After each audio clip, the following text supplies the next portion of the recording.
Okay, on the first video, I showed you what the ingredients and tools needed. Now I'm going to show you how to make it.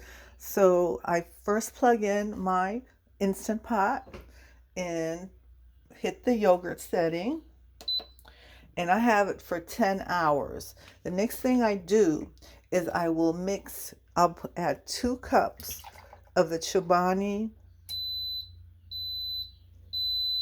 flavored creamer into the pot.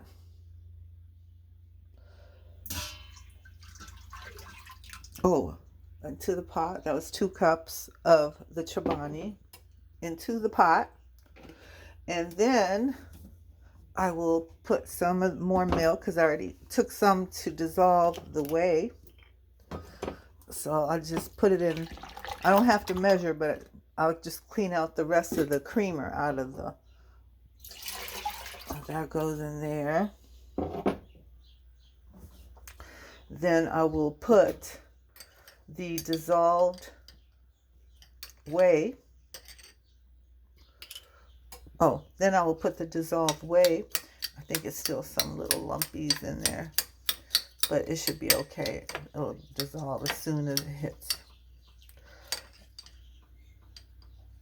So I'll just throw it in here and beat it a little bit with my whisk to finish dissolving, because there's still little ice cubes. When you're doing it using the frozen whey, you really want to dissolve it before using it. Like I said earlier, I did not get a chance to let it dissolve first. So now it's dissolved. So I'll add that to the pot, and the rest of the milk.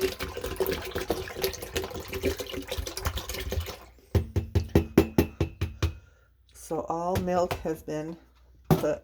Just make sure I didn't miss anything. All right, so I'll just whisk it a couple of times.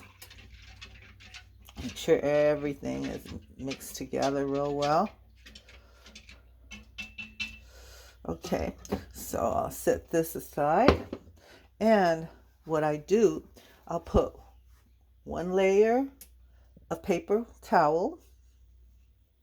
Then I put my clean washcloth with clean dishcloth. Put the silicone lid here. And then just set the top of the Instant Pot, just set it on top. So this will trap the heat. As you can see,